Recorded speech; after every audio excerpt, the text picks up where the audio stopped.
So, let me introduce you. On the far right here is, not literally necessarily, is Mark Devlin. Mark, well, yes, indeed. So now, many of you know Mark. He's the author of Musical Truth, a fantastic 3-volume series of books about musical conspiracies. Tomorrow, we're going to be hearing from Mark about mind control in James Bond movies. So there we are. So Mark Devlin. Mark Devlin. Skylar Acamesis. Those of you that were here yesterday would have seen her wonderful presentation. She's a healer. She's, well, what can I say? If you saw her yesterday, the queue of people waiting to meet her afterwards, I thought spoke volumes that she has insights that are really helpful in these times. So Skylar Acamesis.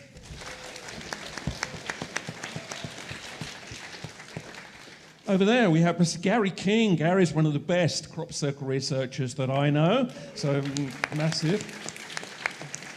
Gary has spoken for us before and hopefully will come and give us a talk next year.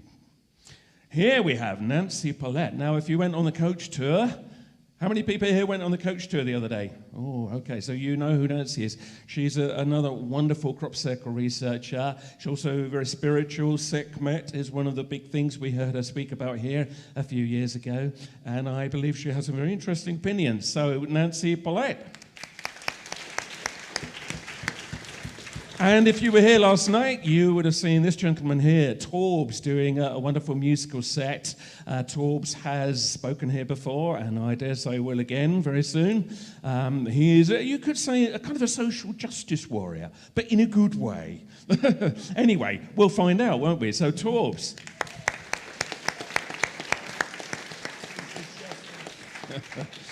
Okay, so this is the moment we dread. Does anybody have a question? Right, come on, what issues do you want raised? Yes, we have a gentleman at the back there. Mr. Miles Johnson, I believe. This is really to Nancy, representing what I call the Dutch crew. You've been coming here for many, many years. What is your conclusion about the crop circles?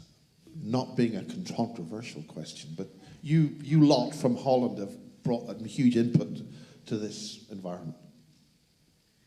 Yes, well, the people on the coach tour already heard my conclusion, I think. You weren't there, Miles.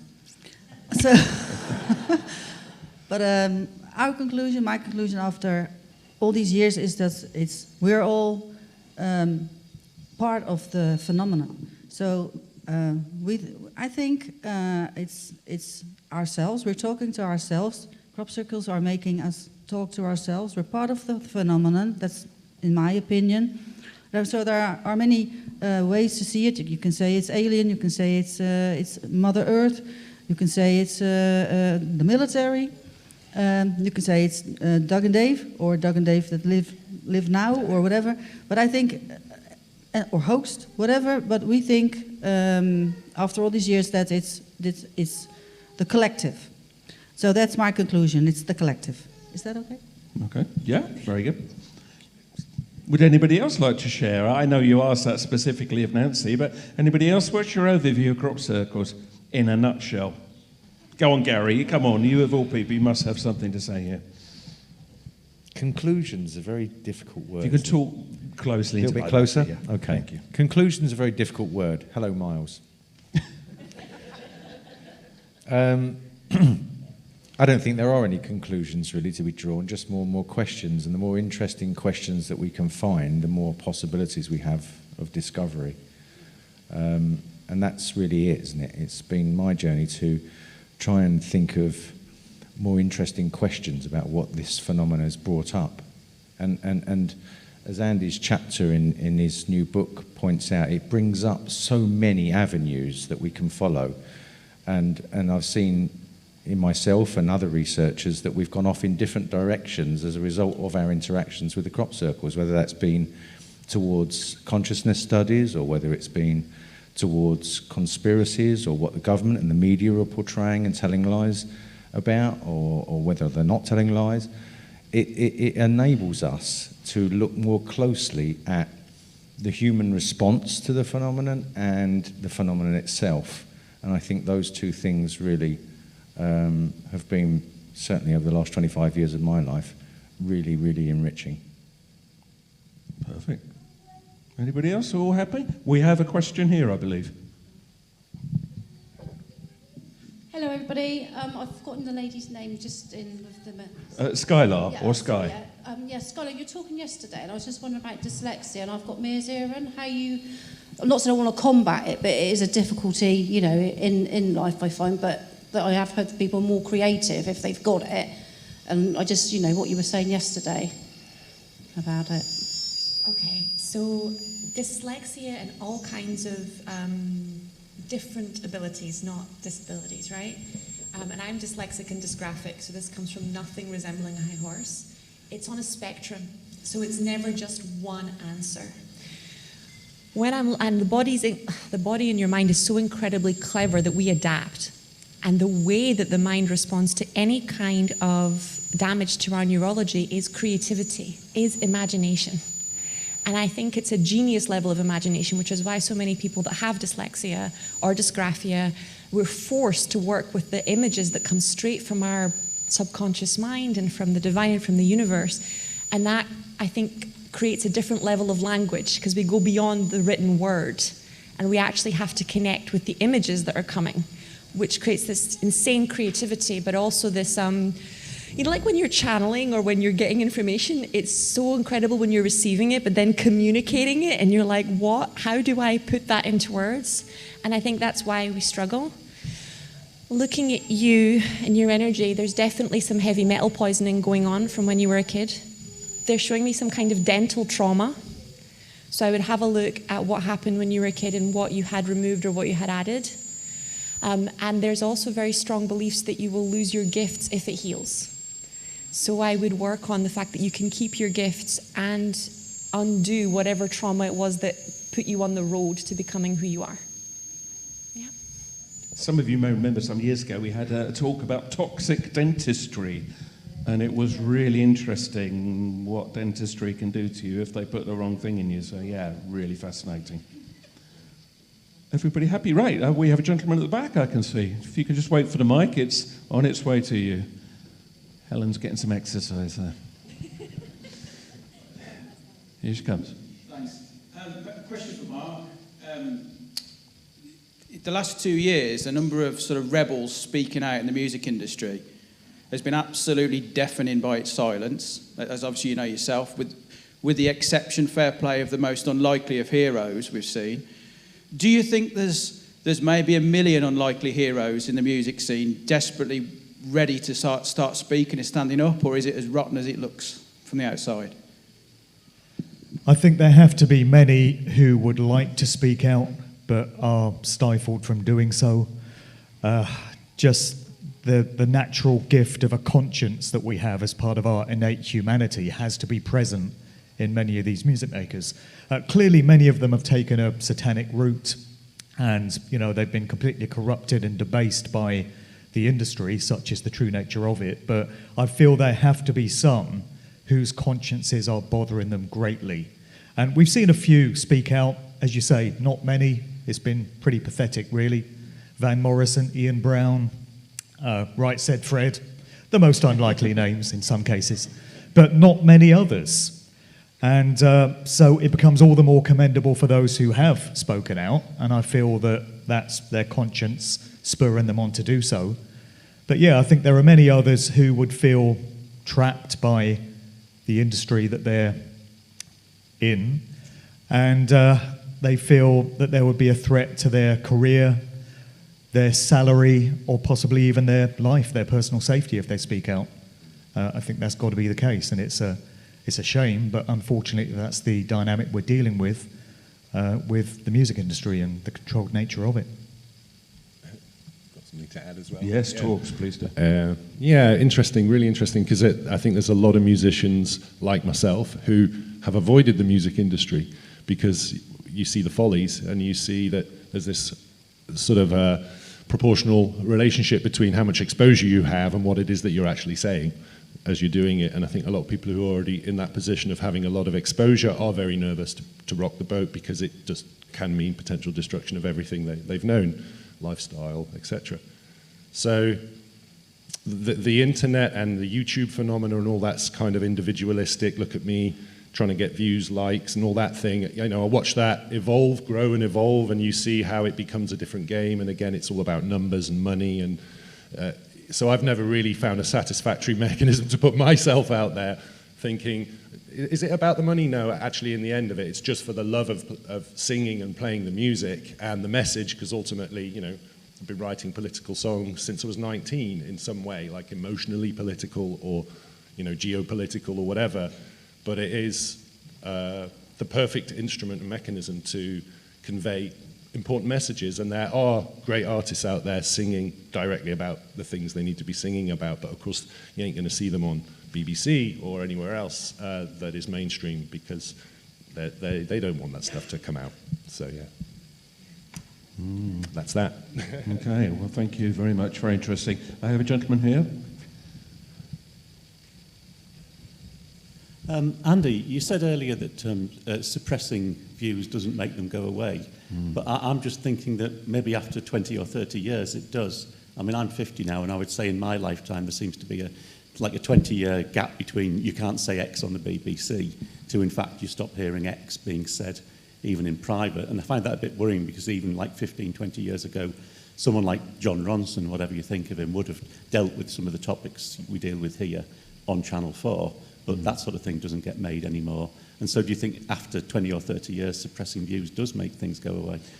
I mean, number one, it's not really for me to be speaking here, but I would just say this, though, that have you changed your mind because of being suppressed? That's the point, right?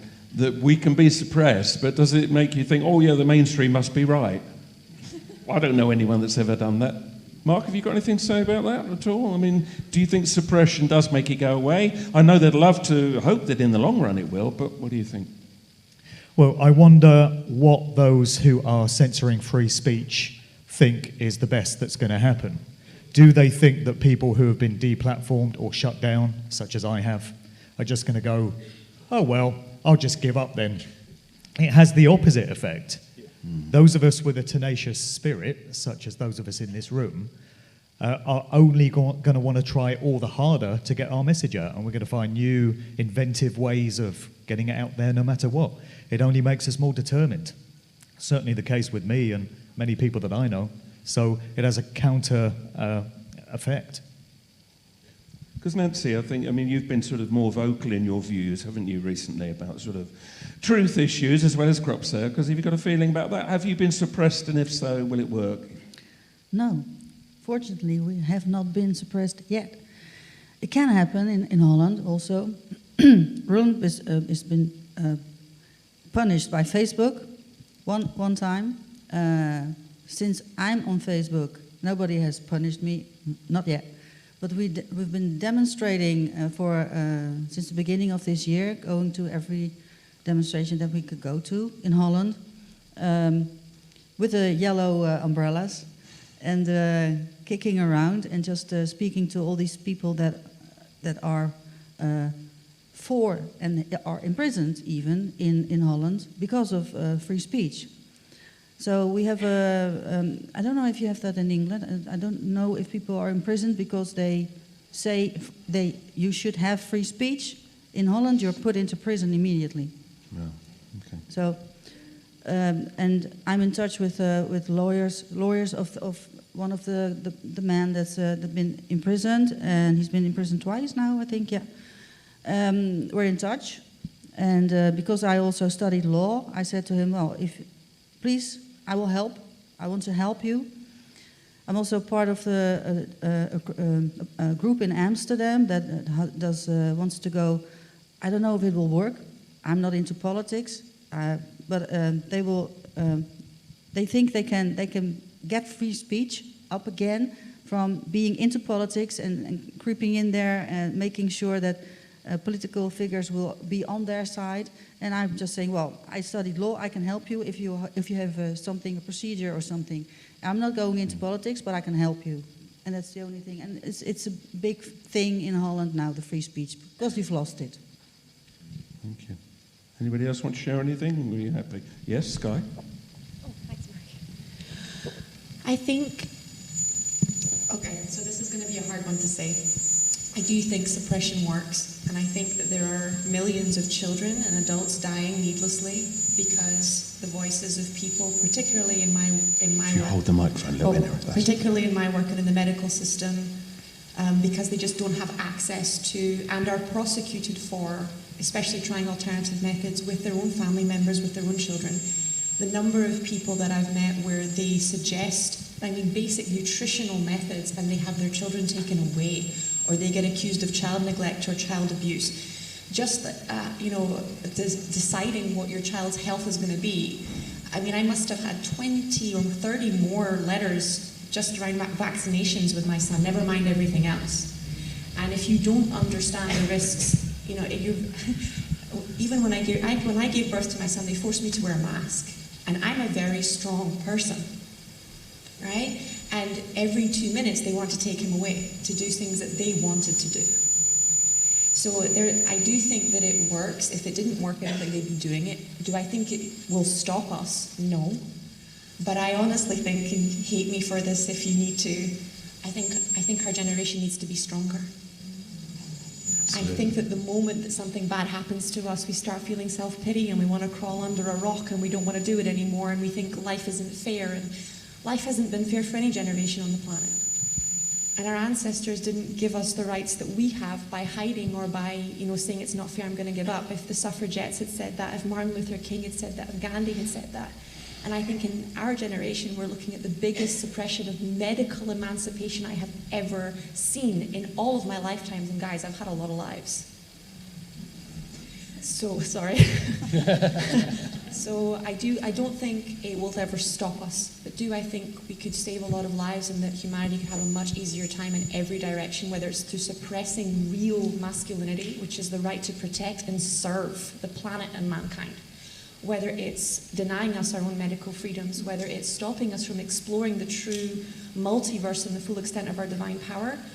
I think it's working, and I think that we have to get as organized with love as they have become organized in systemically terrorizing humanity. So I think we're back once again, aren't we, to we need to do more.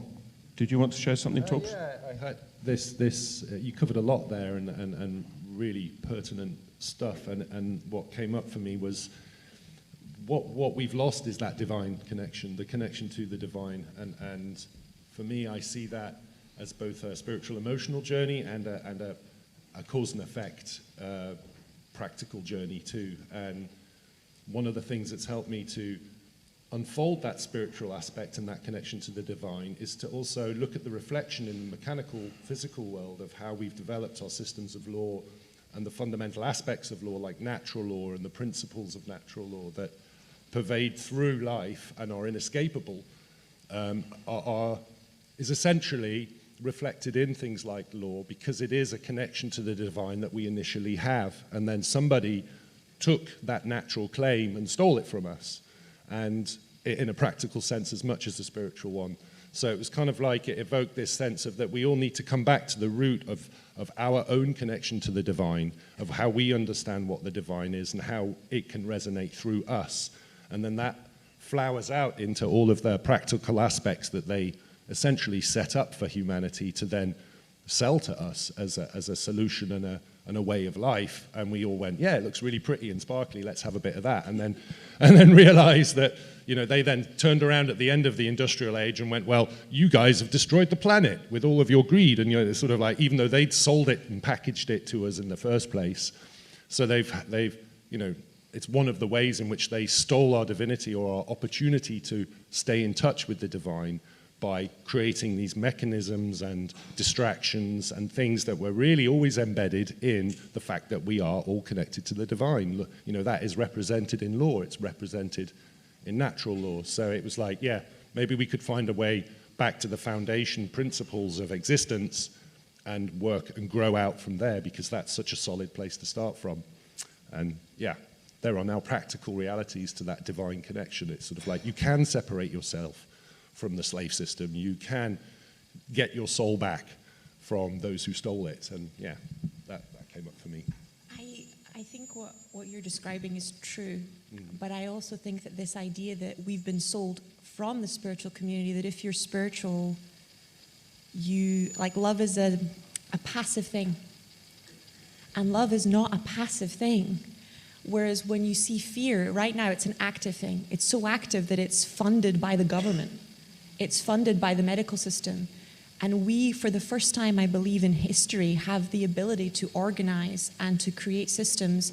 We have the ability to democratize medicine, to democratize music. We have the ability to distribute, mass distribute globally things that our ancestors would never have had access to that just because of things like the internet. And I think it's scary, and it's definitely, like you said, hard to do because we don't like organization. We don't like hierarchy. We don't like divine right order. We like doing what we want when we want. There's an individualistic, sometimes very selfish side to spirituality, which is we need to find our own divinity 100%. But in the meantime, it's like you said, it doesn't matter who sold it to us. The bottom line is they sold it. And when does it become our responsibility that we bought it? Yeah, well, as soon as we bought it, yeah, that's our responsibility for sure. Well, I think that seems like a good note to end that bit on. Unless, Gary, you got anything to add? You're happy. All right, thank you. And thank you for that question. Very good question. We have a waving arm over there. There is a body attached to it as well. Thanks very much. Responding really to, Andy, to your talk, you showed those two pictures of England with the temperatures and the red on the other side, which I think could only have come from one place. It must have been Paul Homewood's site, although maybe it's got around. My focus is the whole climate debate and whether recently carbon dioxide should be regarded as any kind of threat at all.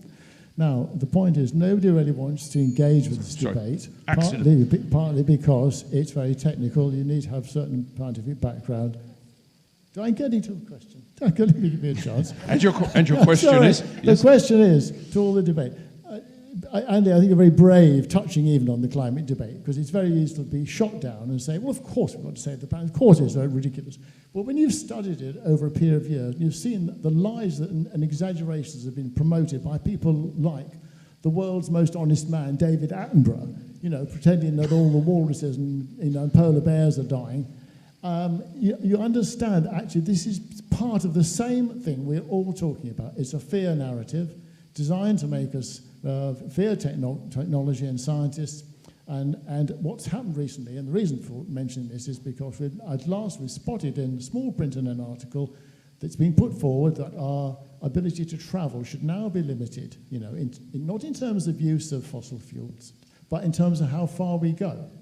So this is bringing in social credits type thing, sort of communist China idea of restricting people's lives. Now, according to the excuses, the climate debate can be a way of doing this. And I'd like to ask each member of the panel, very briefly, if you want to face this question, how much time do you spend looking at the climate debate discussions and the arguments for and against? Thank you. Sorry to be so long. It's literally a hot topic. Right, who would like to open? Well, I've got the mic. You got so the I might mic. as All well. right, go for it. I spend a lot of time looking at the skies. I spend a lot of time looking at the narratives surrounding climate change. I've been around on the planet long enough to have seen the burgeoning narrative of, oh my God, we're all going to die as soon as the sun comes out. The chemtrails, the geoengineering, the stratospheric stuff, the obvious manipulation from both ground and air of weather fronts, precipitation, toxicity, of course, because of all of the spray poisons that they're known for putting in there. The climate change debate for me is just a total fallacy. It just seems like a total fallacy because everybody who's pushing it seems to be involved in some sort of conspiracy somewhere on the line, has alternative agendas, interests, investments, let's say, the whole alternative energy thing, electric cars, solar panels, they all have limited lifespan, they all cost a fortune in carbon and environmental damage to produce. The whole thing is a scam. Again, it's another marketing exercise by a huge industry who want to convince you of an idea so that they can continue to sell unsustainable products in the name of environmentally saving something. And actually it's a sham. The whole thing is a sham. Again, it's another industry created around a fraud of an idea, and they've gone, the people are sucking this up, let's just keep drilling it until we've milked every penny out of it that we can. And they're still destroying countries and mining this stuff out of the ground. It's like, nah, don't fall for it. The climate changes all the time. It's an inevitability. It's called climate change. They're right, it's called climate change. But it's not for the reasons that they say it is. It never was. For me, it's just blatant, because I've spent time around the media since before the Iraq War, looking at the bullshit they spin and how they spin it, and they've gotten better at it, and they've gotten more insidious in the way that they mix narratives of truth and lie. You just look at their terrible Netflix film, Don't Look Up.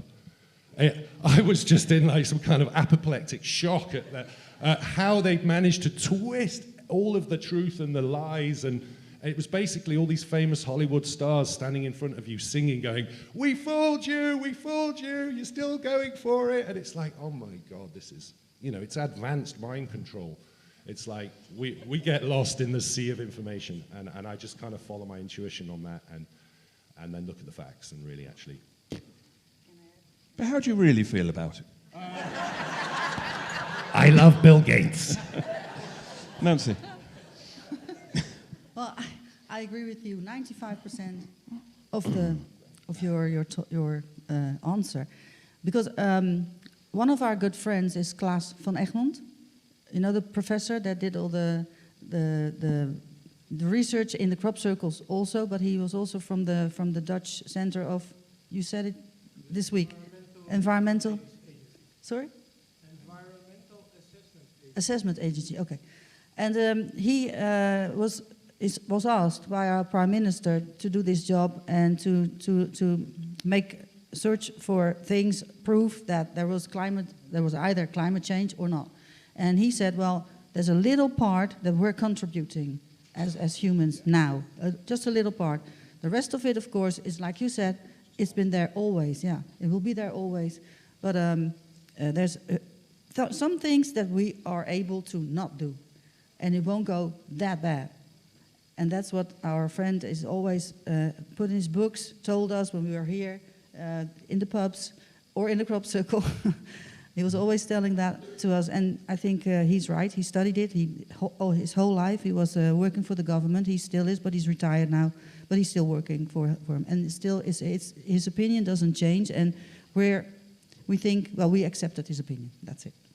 Okay. Very interesting. Yeah, Gary, go ahead. Thank you. The thing that gets me, there is a difference between pollution and climate change. Okay, we all agree that we don't want to be pumping toxic fumes into the air because it's not good for us. So there's no question or debate there. The magical thing, again, I majored in linguistics in university and semiotics, so this wonderful slide that Andy showed earlier with the dark red, you're going to die on the right, and the nice sunny clouds on the left. It's perfect, isn't it? The way that they can put the fear agenda in. But it's how they divide us over these debates, isn't it? And so the other day there was an article on Bristol Live. I live in Bristol, and there was an article on Bristol Live, the internet sort of newspaper, that said fury at Tesco's raising the price of plastic bags. And I never ever comment on that. But I looked down, there were about 25 comments underneath. And everybody's comment was, well, it's just stupid, take your own bag. Or if you don't take your own bag, you deserve to pay this money. And so I just took a quick look at the figures, and 20 to 21, all major retailers declared a profit of 24.8 billion from plastic bags. And the deal was that this money was supposed to go towards environmental causes. But only 11 billion could be justified as to where it went to environmental causes. So exactly right. So I put this on the floor. I've got to say something, just to point to people. Do you really think you should be attacking each other over this? That you should take your own bags, you stupid morons? Is what they were saying to everybody? Or do you think that there's some clever propaganda going on here that's getting you all to fight each other? I lived in Mexico for the last 2 years, and American politics becomes more sort of in your focus than British politics, although I stayed in touch with the news. I worked in a news studio for 2 years. And one of the things that really hit home, although I've seen it for many, many years, is that Donald Trump, obviously Mexicans hated him. He called them all rapists and murderers and said, I'm going to build a wall to keep you all out, which was nonsense. And so they just wanted him out. The Mexicans just wanted Trump out at all costs. But if you brought up the question of Biden to the Mexicans and said, maybe he's not such a nice guy, they hated you for it. And I got into awful rows with my boss at the studio. I'd say, look, he was saying, oh, Biden's going to save the planet. He's promised to do all that. I was like, you're fucking mad. He's not going to do this. He's a puppet. And then so I talk to Republicans and I talk to Democrats and they say, so what do you guys want? And they go, we want healthcare for everybody. We'd like to have decent housing and a living wage, regardless of whether they were Republican or Democrat. And it's the same here with Labour and Conservative. If you speak to ordinary people, we just want a decent life. We want to clean up the air. We want to have a future for our kids. What stops us is that we're fighting each other over these different colours of flags because the corporate media and the oligarchs and the rich and the billionaires and the elites are getting us divided and they're still ruling us. That's my view. Thank you. I just want to very quickly, if I may, follow the money, and if not the money, the ideology. It's always at the heart of it. I'm sure Mark won't have anything to say about this. Not really, no. I don't know much about mind control, Actually, I do. I've done a lot of research into psyops and social engineering agendas, and I've come to realize that if every corporation, every TV and radio station, and every celebrity is harping on about the same thing, if it's got its own slogan, if it's got its own color scheme, if it's got its own stated agendas, then it's a psyop. And so over the past 2.5 years, we've had the warm-up in the form of what I call convid. That was the hors d'oeuvre. Now we've got the main course, which is the climate change con. And we can know that it is a con from the fact that they're wheeling out all these celebrities to prop it up. Paul McCartney, or whoever it is. Let's not even go there. Right? That's for another talk. Up the road at the Glastonbury Festival the other week, and they're wheeling out Greta Thunberg, and we've got Extinction Rebellion on board. So you can know this is a social engineering agenda. And I also wonder why it is that supermarkets like Tesco, well, all of them actually, still have their PA systems broadcasting music as you're walking around. Because over the past 2.5 years, that's been used to reinforce propaganda messages, and they haven't taken those down yet. So it makes me wonder what they're lining up next in terms of those messages. And just a very quick observation about the curtailments on international travel. I feel that the reason we've had budget airlines like Ryanair for the past several years offering cheap flights, go to Spain for 15 quid, is to get the public used to being able to travel around freely and go to all these different countries, so that when the restrictions come in, they become desperate to maintain that aspect of their lifestyle.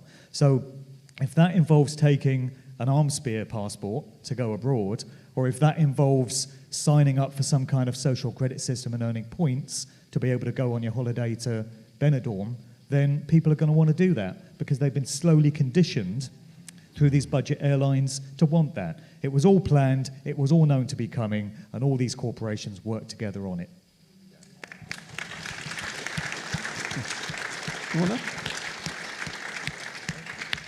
You got to add your voice here, I think.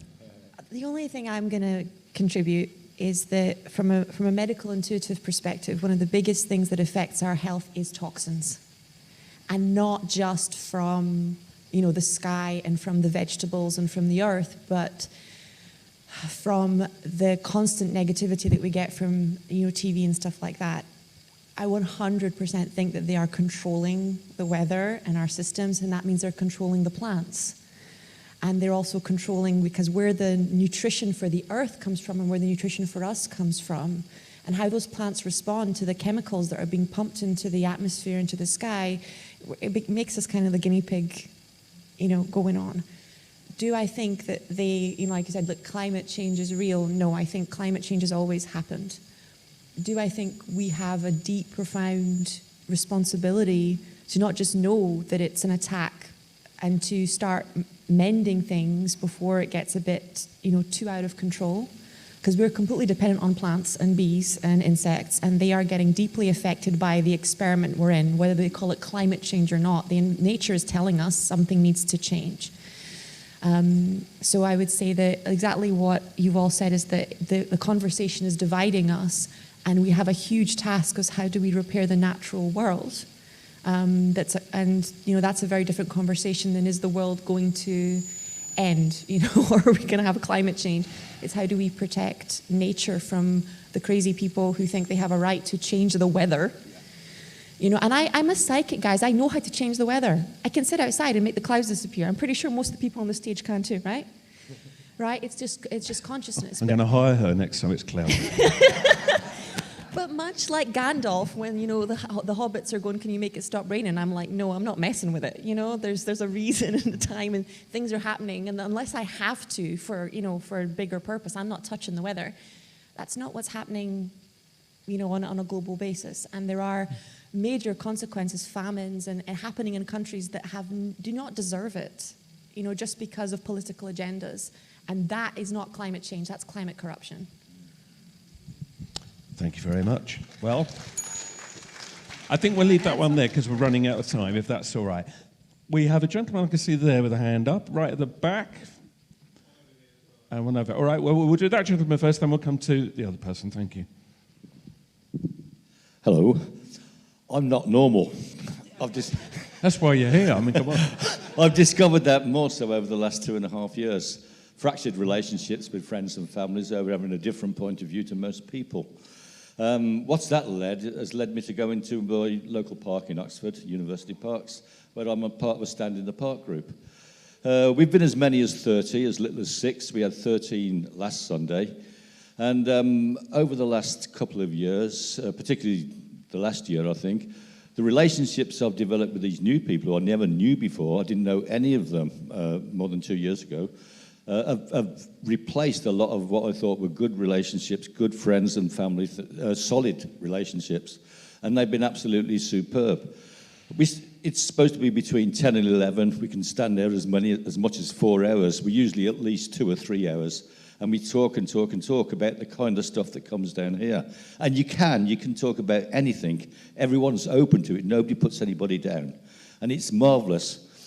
Now, Andy, in your talk this morning, you showed that London rally in Trafalgar Square. You go down to something like that and realise you stood with a few 100,000, not 13 people, who all think like that. And the feeling inside, it comes from the heart, it goes out there, it radiates something, generates something. It's brilliant. Now, I wanted to ally that to does anybody remember the Human Consciousness Project that Stanford University was conducting via it was the study for noetic studies thing, was it? That was actually running this thing. For anyone who's not aware, random number generators around the world were reacting to major events. So like when the tsunami came, they started generating streams of coherency. So that was what was going on with them. There was other things, the death of Princess Diana, 9/11, such like huge spikes in these figures. And the question? And the question is... Sorry, we're running short. With what happened in London and that enormous feeling that generated, was that measured by that, do you think? And did it have an effect on pulling back from the restrictions which were generating 1 million people to go down to London? What do you think? I think that's about resonance in some way. I can't quite qualify that statement, but we are all nodes in the grid of energy. And if we individually vibrate just that little bit higher because we've freed up some of that energy that's consumed by our trauma or consumed by what we hold on to in our psyches and in our emotions. So I guess as we resonate a little bit higher, we're pulling up those around us. The potential is that those around us are going to be drawn towards our high vibration. So when any gathering comes together, there's that potential. Of course, gatherings can occur for all sorts of reasons, but I think, as you say, like I was on the streets when 2003 marching against the Iraq War. 1 in 30 people in this country made it to London on a Saturday afternoon to go, no, this is not right, it's illegal. And they still carried on. Did that happening raise the energy? Of course, absolutely. You know, I worked with a guy who stood on CNN and called Bush a war criminal and a murderer. And, you know, you don't see those sorts of things on CNN anymore, really. But, yeah, I'm not sure protest is the right thing, but being together and vibrating, bringing yourselves into a higher vibration is exactly what life is about. It's resonance of everything, and how we resonate and where we resonate and what we hold on to as we flow through the stream of life is what dictates how stuck or free you are and fluid you are to move in that energetic life movement, if you like. Yeah, thank you. I can add, I can vouch for that. In Holland, we connect. There's this connection when people come together. It's not about the protest. It doesn't matter what subject. It's just because we are together, the sun comes out every time. So that's what we manifest. We manifest this as a group. Yeah, I don't know. It's the same weather as here about to say. And we were amazed every time we were there. And every time the sun came out, just at the right time, when we were just finished or whatever happened. And always what they do in Holland is make sure that on the news is not the right amount of people. They always say it's this amount and it's much more. But they want to suppress that people are coming together because the rest of the country, they might think, well, maybe you can do something about it. And most of them stay home. And so still things are happening. But we're manifesting the other world, the new world already with a big group in Holland. And I think you're doing too. Yeah. Thank you. Does anybody else want to add? Go on. I was at most of the big London freedom rallies last year, and the energy levels were absolutely incredible. I'll never forget those experiences. I'm kind of going to miss it when we got nothing to protest about, you know, if we ever reach that stage. But I feel the architects of what we've all been through the last 2.5 years would have factored in what they would have considered to be some collateral damage. So they would have known that a small proportion of the population would not have fallen for the bullshit and would have stood up for rights and freedoms. But I think the numbers that have far exceeded what they would have expected. I think they like to lump us all in as what they see as useless eaters, and they think we're all just dumb morons rife for manipulation. And these events have been a great visual indicator that there are many of us that just aren't having it. The sun was shining at all the events I was at in London also. So it's a great indicator of the gravitation of the human spirit towards freedom. And it's something that no computer models or AI algorithms can ever predict. That unknown variable and that underestimation of the collateral damage is what's going to prevent the New World Order from ever becoming a reality. You're good. Yep. Gary. I just wanted to say it's the benefit. This gentleman said 2.5 years ago since you realised you weren't normal, right?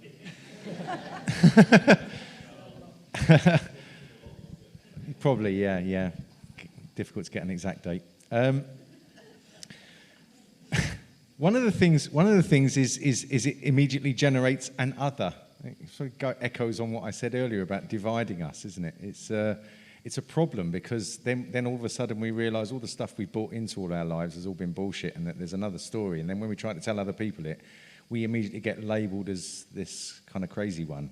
You know, happened to me when I first went into crop circles, and a guy, I was very fortunate in that I had a sort of mentor who said to me, you know, don't go running out there being a Manic Street preacher. Don't go running out there trying to convert everybody because you think it's going to save the world, because they'll just try and take it away from you, and they'll take it away from you by, you know, sit down, have a little cup of tea, you know, take your medication, that kind of stuff.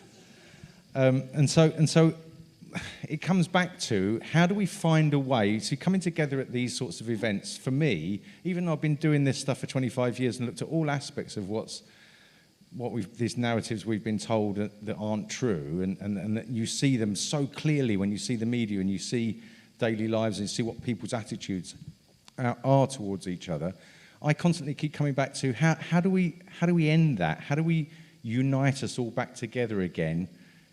You know, without having these argumentative dialogues. I haven't really got the answers, unfortunately, but I don't think that division, them and us, is the way forward. We've got to try and find a way to accept everybody together and come together with all of this stuff. Otherwise, we're never going to go anywhere. We're just going to keep being divided. So it's really a reiteration of what I said earlier. Really, this division is the problem. Read the New Heretics for more. Whoa. And I think it's not that far away. It's the 100 monkey. So we don't need the collective. We don't need everything, everyone. So we need a critical mass. That's what I was looking for. Thank you. The critical mass, the 100 monkey. 100. That's a restaurant around the corner, I think. And if we have that amount of people, and I don't know how many that will be, but it will happen. About 30%. Okay, well, you know what I mean. So that's why we do a meditation, and it goes all over the world, and it doesn't need everybody to join. So just a fraction to visualize and to manifest the new world, how we want it to be, without everything that's now bothering us, and certain people that we don't want there, or maybe they can change their mind and join us. That will be even better. So that's it. All right, thank you. Sky. Okay.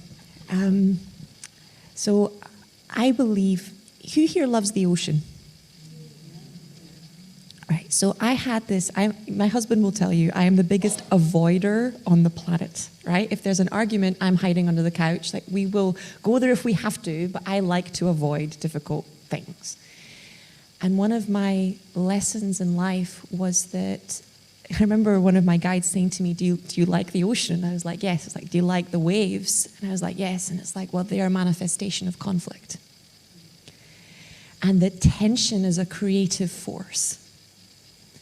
I don't believe that we require violent conflict, but I think that unifying mankind requires us to see our conflicts as waves in an ocean, and that it's how we rub off our hard edges and become who we're supposed to be.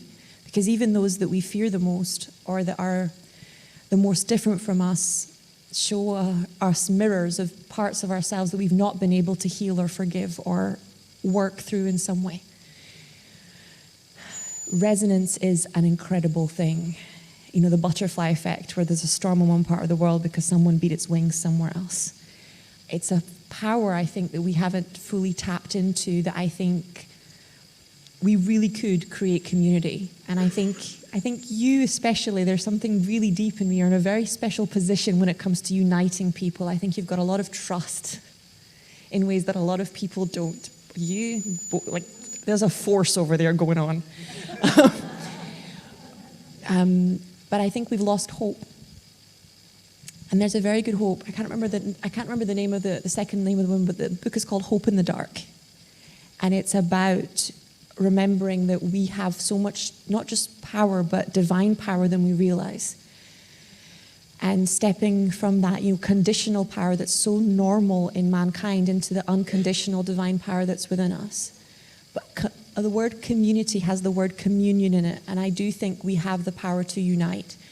There's a very interesting experiment where, I can't remember the name. If you guys want to ask Diana or Andy, and I'll ping it over. I'm not good with the names of experiments, but a father watched his son fall over, and he was strapped to an EEG machine, and he had a bigger emotional reaction to the fall of his son than the son actually felt. So I think that when we are exposed, you know how they tell us we're all basically dicks, right? We're not. We're kind. We're good. We're strong. We care. We really, really care. And I think particularly men care so much, like ridiculous amounts. They will die for what is right and what is true. And they will put their bodies on the line to protect humanity and women and children. And that has been so perverted and twisted. The resonance of that has been used in such a dark way, especially for what Mark was saying in movies and in dialogue. And I think if we use it in the right way, It could be used to not just unite, but dissolve or destroy the darkness. Great. Thank you very much. Thank you.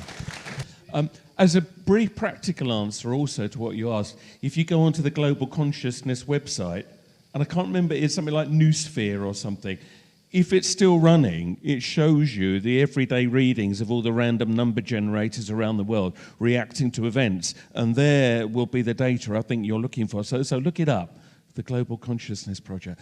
We're running so late, so we had one more question here, Jason, is that correct, from somebody? But I'm afraid your answers were going to have to be very short. So, yeah, please go ahead. Hello, panel. Recently, Sizewell nuclear power station has been given the go-ahead, and it's right next to a nature reserve. Also, HS2 is currently underway, destroying much ancient woodland. It seems these days that utility always wins over the sacred in the landscape. For instance, ancient sites, crop circles, and so on. Just wondering what your thoughts would be on how people, and particularly governments, could engage with a re-enchantment of the landscape. Great question. Would anybody like to answer that one? How do we re-enchant the landscape with all this destruction going on? I've been part of a new project called Crops Not Shops, which is happening locally to Glastonbury, which is quite a great idea of forming community around food growth and home education for children and a variety of other concepts.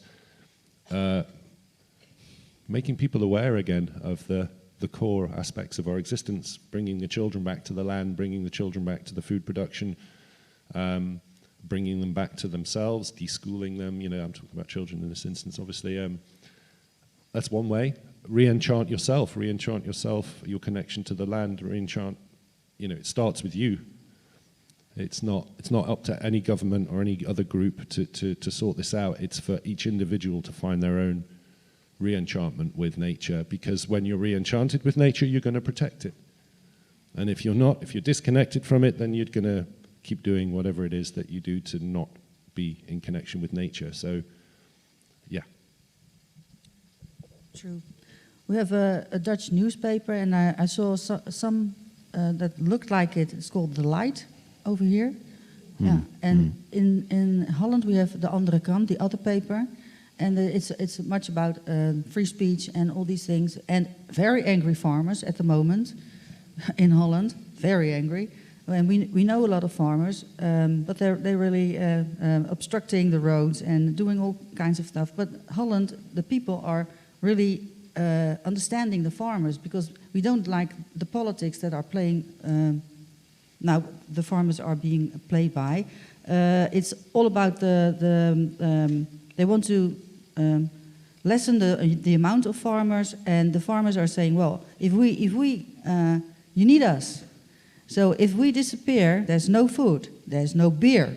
Then they get really anxious. Oh my God. Oh my God, it's serious. Yeah, it's really serious. So in the other paper, a lot of attention is for the farmers at the moment. That's really going on. We put our flag upside down because that's what that means. Holland is in distress.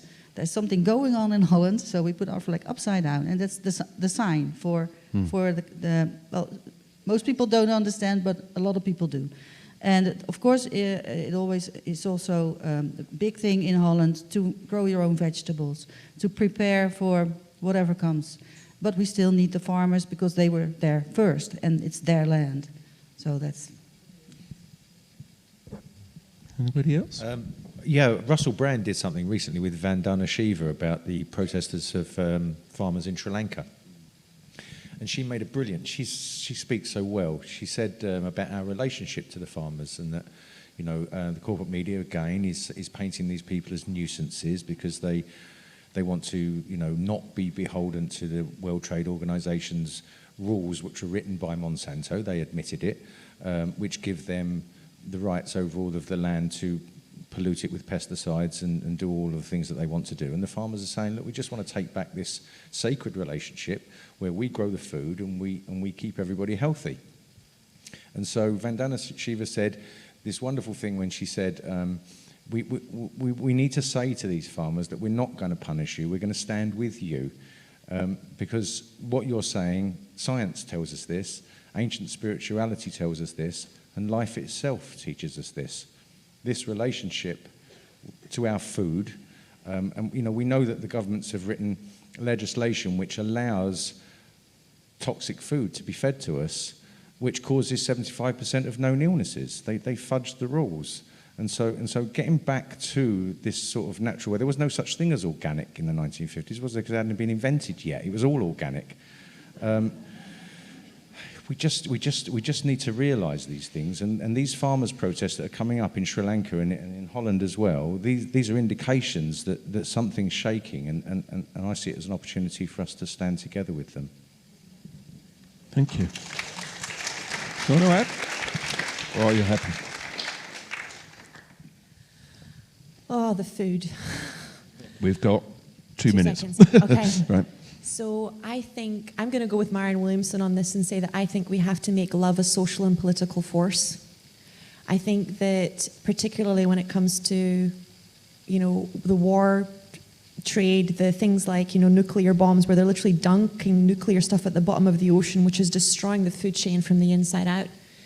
And they're doing it very quietly in the background. I think these are very dangerous things, and deeply sad things that we have to grieve. But I think especially with food, we're not getting a quarter of the nutrition we were getting from fruits and from vegetables. And I think until we make it a conversation that is unstoppable, until we make this an unstoppable force, food is the tip of the iceberg. They're releasing genetically modified insects that are creating diseases that have never been looked at on the face of the planet. When I'm doing energy scans on people with medical intuition, I'm seeing viruses and mutations of viruses that aren't possible. And these viruses are literally telling me that they have been genetically modified in laboratories, and that they were designed to specifically target parts of the population. And we have that divine intelligence within us, and we can tap into it to dissolve that kind of creation. But it's not without really deciding that we are going to take this seriously, that we are not going to allow just fear to become a social and political and medical force, that we are going to make love a social and political force. So sorry. It's all right. Apparently we're going out with a bang. I saw the whole room jump up. You need to wake up in a minute. Am I still on? You're on. Okay, I'm good. Right, listen. We need to end anyway, but before we do, as usual, I don't think I am on actually anyway, never mind. Right, let's get rid of that. I'd like you all to just give me in about 5 seconds, what's the way forward? Mark. Humans are very resourceful, especially under times of duress, and we can all bring expertise to the table. All of us here on the panel have our specialist areas of interest.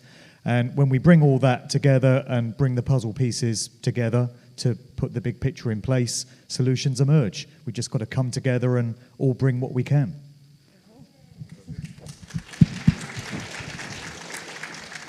I'm with Mark and with you guys 100%. I think it's community, because that's the most practical expression of love that we have.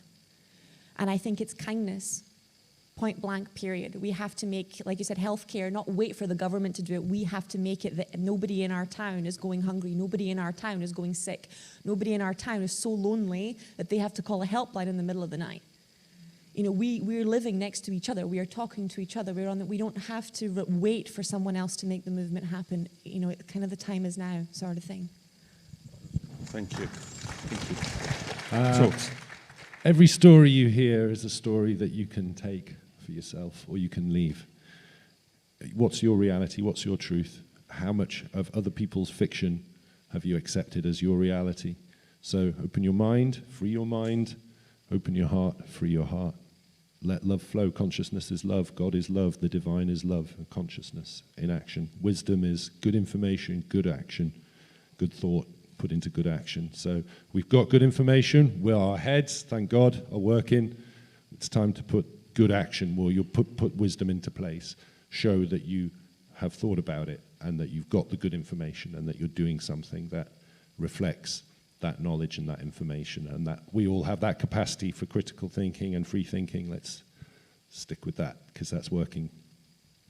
Excellent, thank you. Yes, well, I think we need knowledge, we need strength, and we need devotion. And these three in harmony, it's like Dion Fortune did her work to protect the UK to the German forces.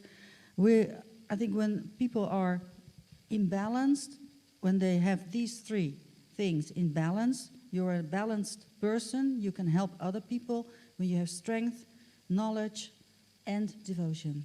That's what we need, I think. Thank you. Very briefly then, love, I don't believe, has any opposites.